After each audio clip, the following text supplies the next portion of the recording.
So, let's talk about the modern playbook for life. You ever feel like you're getting pulled in a million different directions?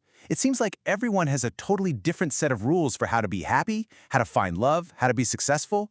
The advice is literally everywhere, and honestly, it's all conflicting. Okay, so let's jump right in. On one side, you have this super empowering idea from creators like Amber Scholl.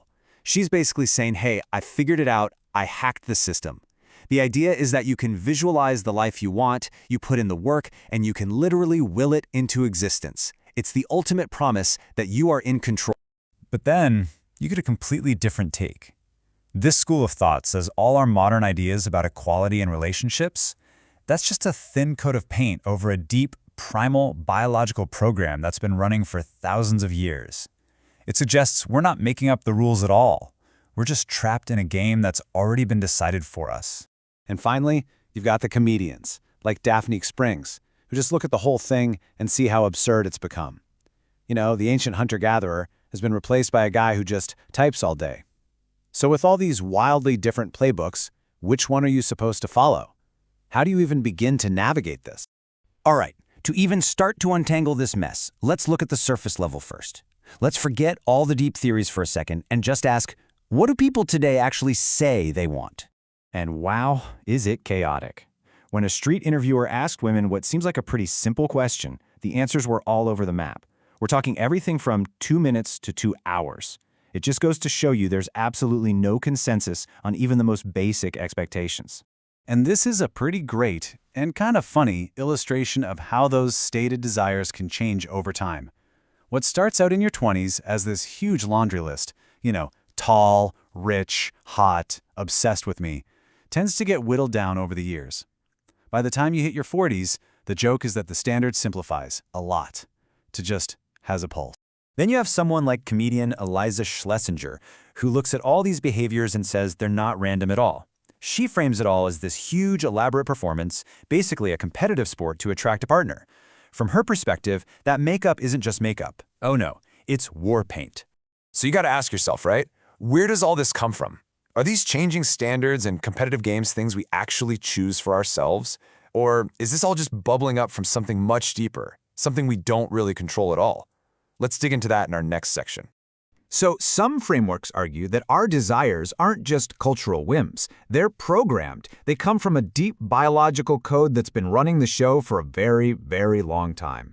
From this evolutionary point of view, you get this idea of hypergamy, which is described here as a vertical optimization scanner. Now, the argument is that this isn't about greed. It's more like a subconscious, hardwired survival filter that's always running, constantly asking, is this the best possible option for security and for the future?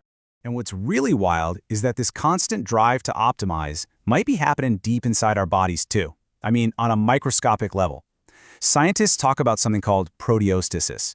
It's basically this massive, complex network in our cells that's constantly managing and fine-tuning every single protein to keep us healthy. It suggests that, on a fundamental level, our biology is always aiming for the best possible outcome. You can even see this drive to optimize in how our goals for life itself are changing. As researchers like Dr. Tracy Anthony point out, we've gotten really good at extending our lifespan, just living longer. But that's not the goal anymore. The new frontier, the new optimization target, is health span, making sure those years are good, healthy years, living better. Okay, so let's say we accept that there's this underlying biological script, right? This hardware that's always running in the background. That's one thing. But how does that hardware affect the software? The complex, messy, sometimes weird social games that we all have to play every single day. Which brings us right to it, the social game. We're talking about the strategies, the performances, and yeah, sometimes the outright deceptions people use to get by in their social and romantic lives. So how can you tell if someone's playing a secret game? Well, according to Sitecore, there are some pretty clear signs. A phone that's guarded like Fort Knox, vague answers about where they've been, that reflexive screen tilt when you walk by, and a big one, using the word privacy as a shield when what they really mean is secrecy. And then, sometimes the social game just goes completely off the rails into bizarre town. I mean, check out this story from a radio show. The date is going great until the dog gets involved. And when the woman offers her own leg to the dog to let her finish, the guy decides this is one social game he is definitely not equipped to play. And who can blame him? But this whole idea of playing a role, of managing how people see you, it's not just in our dating lives. It can happen on the biggest stages in the world. For instance, some sources have pointed to the construction of Melania Trump's public persona. They cite reports that her biography was changed, they've raised questions about her getting an Einstein visa for extraordinary talent, and they've noted an instance of plagiarism in a major speech, all potential pieces in crafting a very specific public narrative. So this is the big question, isn't it? If you're trying to navigate this world of unspoken biological rules and complicated social performances, where it feels like everyone is playing a part, how do you break free? How do you stop just reading the lines and actually start writing your own script?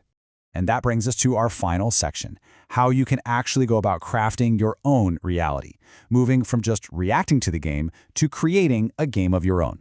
And here we are, full circle, back to manifesting. But as Amber Scholl makes really clear, it's not magic. The secret isn't the mood board.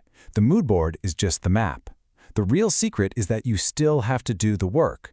Success doesn't just happen by accident. You have to get in the car and drive. So when it comes to building that life, we're looking at two powerful but really different strategies. The manifesting path, you could call that outward in. You figure out the external life you want, the career, the money, the travel, and you work to make it happen. The intimacy path is the opposite. It's inward out.